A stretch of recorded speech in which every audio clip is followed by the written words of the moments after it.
Hi everyone, welcome to Skylight Gaming. My name is Sebastian, and in this video we're going to be talking about my animal guide. Now this is an animal guide that I follow that is adopted from Phil Hellmuth's animal guide or animal system. And basically what it is, it's categorizing your opponents when you play poker as different animal types. So you're giving your opponent a persona of how they approach the game, and you're gonna categorize them based on a certain animal that they based on how they play.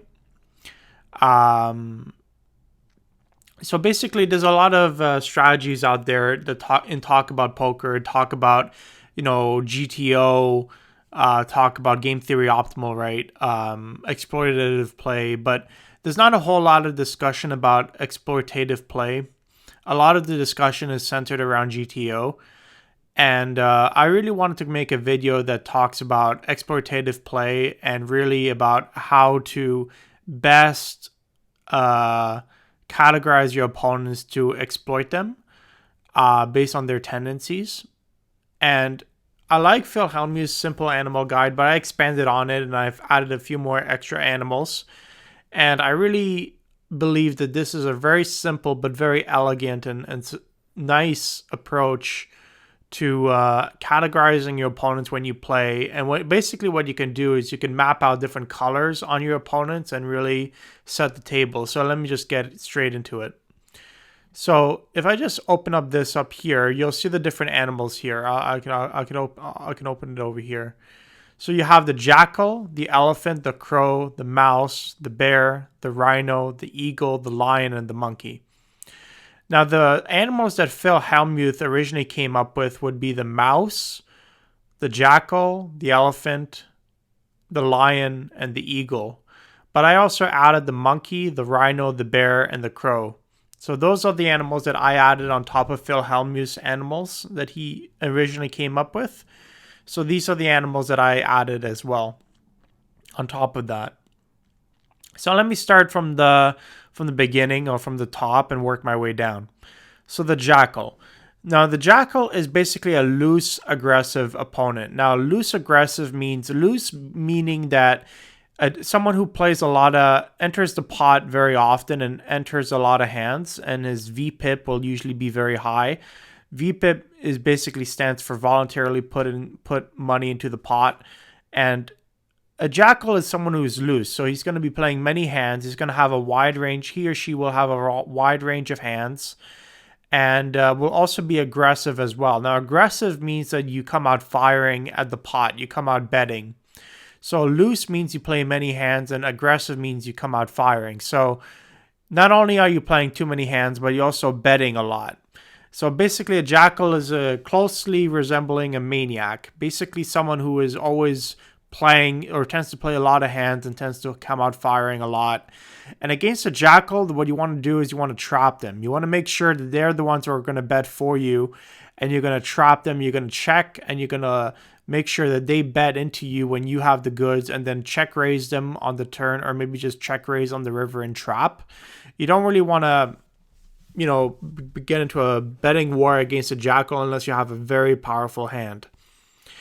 Now, an elephant is pretty much the complete opposite. Well, not a complete opposite, but quite opposite. An elephant is loose as well, so an elephant will play many, many hands and will have a wide range of hands. But the difference is an elephant will be a passive player. So an elephant is not an aggressive player, but is a loose and a passive player. So they play many hands, but they typically will not raise a lot. They'll raise very little, and they usually love to draw to hands. So they love to draw to flushes and straights. They'll have a hard time folding a hand. So an elephant is an opponent that you typically do not want to bluff, because an elephant is someone who will tend to call a raise but will not raise themselves. So against an elephant, you have to bet big to try to get them to fold the hand. Against a jackal, you typically just want to trap them, right? So a crow is a little bit more of an advanced animal. So let me just move on to the mouse. So mouse is your typical tight, aggressive opponent in poker. Like your typical conservative, tight, aggressive opponent.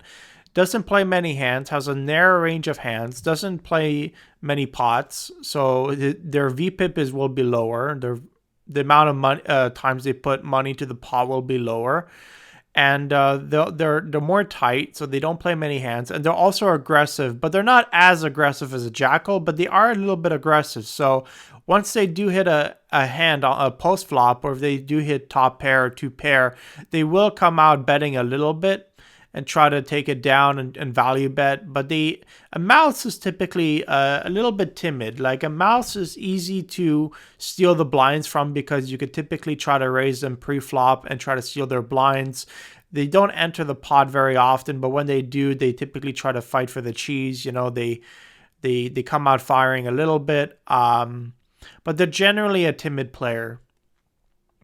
I'm going to skip the bear and the rhino because they're advanced. I'm going to leave the eagle to last. And I'm just going to move on to the lion. Now, a lion is like a mouse, typically tight, aggressive, but the lion is a little bit more of an experienced player. So a lion has a bit more awareness in poker and is capable of bluffing, has positional awareness, so it has a good idea of where they are positionally at the table. And they usually play in late position or on the button, so they're very positionally aware of where they are according to the button. They are a tricky opponent. They do like to mix things up, so they will be tight aggressive for the most part, but they do occasionally throw out a few small bluffs. And they do try to typically outplay their opponents. They are experienced players. They're a little bit tricky to play against, but they are an opponent that you have to watch out for because they are a little bit more experienced, and they're usually tight aggressive, but they are capable of throwing out a few bluffs, and they play in position for the most part. Now let's move on to the other animals. Okay, so the other animals would be the crow. Now the crow is a variation of the mouse, but the difference between a mouse, where a mouse is a timid player, a crow is usually a little bit timid, but maybe not as timid. Like a crow is a little bit less timid than a mouse, but the crow will typically be a little bit like they'll play small ball a little bit. They like to incorporate small ball, Daniel Negreanu's small ball strategy, where they usually try to steal a lot of small pots. You know, they'll throw out a lot of C bets, a lot of continuation bets, and they'll try to steal a lot of small pots post flop. But they're not going to be as aggressive as a jackal. They're not going to be as tricky as a lion. So they're going to throw out a lot of C bets, try to steal a lot of small pots post flop. But typically a crow will be like a mouse, tight aggressive. But the difference is a crow will throw out a few more bluffs than a mouse, and will be willing to try to steal a little bit more than a mouse. Now, a bear is basically like a mouse, but a more extreme version, and definitely not as timid. So a bear is someone who is not a timid opponent, but is someone who is basically plays on the extreme end of poker. So they're very tight. They don't play many hands, but when they do enter a pot, you really have to watch out for a bear when they're in a pot, because they'll be extremely aggressive when they're in a pot. And they actually may be just waiting until they actually do hit that monster hand to be very aggressive. So they're very tight, very aggressive. They play kind of to the extreme ends of poker. And when you're in a pot with a bear, you have to really be careful, because they could potentially they usually have a monster when they're playing a hand, because they play so few hands. And against a bear, you just have to be very cautious against them, because they typically have monsters when they play against you. Whereas a crow will typically have weaker hands, and like you could typically try to outplay a crow post flop. You know, you could outplay them after they bet on the flop. They may not know what to do on the turn and river. Whereas a bear will definitely be more willing to gamble on the turn and river, and will have a monster hand most of the time. Now, rhino is kind of like a mix between an elephant and a jackal, and a little bit of a mouse. It's a strange player. So a rhino is someone who typically will be like a bear, where the difference is they'll be loose. They'll also be aggressive, But the difference is a rhino will be willing to be aggressive when they actually hit a hand, when they actually hit a monster. So unlike the jackal, who is aggressive all the time and will come out bluffing, a rhino doesn't tend to bluff. A rhino tends to want to chase a flush draw and a straight draw, and will bet big when they do have a good hand. When they do have a strong hand, they'll bet big, and they'll want to take it down, or they'll want to win a big pot. And they'll typically be a little bit more loose than a mouse and a crow, so they'll be loose, maybe not as loose as a jackal, but they'll typically want to draw to straights and flushes, and when they do hit a straight and a flush, they'll bet big, and they'll try to scare you, or bet big to value bet when they do have a straight or a flush. And with a rhino, they typically, like I said, they like to chase straights and flushes. They like to bet when they have big hands, and they'll chase. They'll play a little bit loose, and they'll be a little bit aggressive. But a rhino will tend not to bluff too often. When they do bet, they'll tend to have a strong hand, like a monster hand. And a rhino doesn't tend to play small pots. A rhino tends to play only big pots.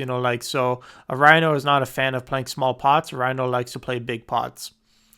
We'll leave the eagle last. We'll move on to the monkey. Now, the monkey is basically someone who plays for entertainment. So someone who is not a very experienced poker player, someone who doesn't understand the game at a very fundamental level. Is basically playing for entertainment, playing for fun, not an experienced poker player. So a monkey is hard to predict because you won't really know how they'll be approaching the game, but you'll expect a monkey to make some very weak plays, or some very,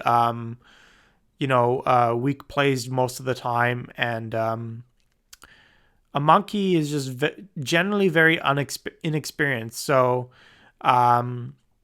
against a monkey, you basically just want to play fundamentally, strong hands. You want to play good hands. You don't want to try to bluff a monkey. Against a monkey, you basically just want to play GTO, play fundamentally well, and hope that they're not playing with much. Just play strong hands, or good hands against a monkey, and hope that you come out ahead. Against a monkey, the best strategy to do is to play GTO. GTO strategy is probably the best way to combat a monkey. Now, the last animal I'll leave is an eagle. So an eagle is basically someone who is the most observant opponent you'll come across. Someone who is really observing the table very, very well. Hence the name the eagle. And an eagle is someone who is a very observant opponent and will typically always try to counter all the other tendencies at the table. So the eagle is someone who is observing opponents and then counters them. So it's almost like a morphing animal, where they basically morph into whatever strategy they need to morph into to counteract the opponent that they're facing. So the eagle is definitely the most observant opponent at the table, and is generally the most experienced opponent at the table. So usually the professional poker player, the pro, but generally the most observant opponent. So an eagle, you have to make sure that you have to pay attention to what they observed, and what type of hand tendency, like how you played in the past. And against an eagle, you have to use your past against them. So you have to basically mix things up constantly and make sure that they're not trying to exploit you. But against an eagle, you generally want to play GTO. You want to try to outthink an eagle. I mean, it's very difficult because they're one of the very they're the thinking players at the table, and you generally try to outthink an eagle, and try to generally play strong hands against an eagle. You don't have to outthink too much, but generally against an eagle, just play strong hands and hope you're ahead. So those are the animals that I classified. An eagle would definitely be the most experienced poker player. The monkey is the least experienced. The elephant is like the second least experienced, and the jackal, probably, or the elephant is less experienced. Like probably the rhino, the jackal, probably again not as experienced. The mouse, the crow, Well, the crow is again a little more experienced, but not as much. The mouse is probably the most experienced. The bear is experienced. The lion is experienced, and the eagle is the most experienced. So those are the animals that I classified. And what's really nice when you play on PokerStars is that you could actually put a color on these opponents. So you can actually mark them as a jackal. You can mark them as a crow. You can mark them as a lion. So you could put colors on your opponents to generally mark your opponents. And if you want to remove the color, you just, well, actually, I'm not sure if I can remove it now. Oh yeah, I can. No label. Okay, there we go. So those are the colors and those are the animals. And I hope you enjoyed this video. This is really important when you play poker to try to classify your opponents as different animals, or to really figure out what kind of tendencies they play. Because when you do this and when you observe the table and when you observe who you're up against, then you could truly use exploitative play to your advantage. And of course, you could still study GTO and game theory optimal strategies to make sure that you're also combining game theory optimal play with slightly exploitative play. So the difference between that is that you're basically playing rock, paper, scissors, right? But the difference is if you notice your opponents tend to choose rock, you'll tend to choose paper, but only slightly more than normal. And if they tend to choose scissors, you'll choose rock a little bit slightly more than normal. So the best approach to playing poker is to play GTO strategy and to also mix in exploitative play based on observing how your opponents play. So thank you for watching, and I hope you enjoyed this video, and cheers. Take care.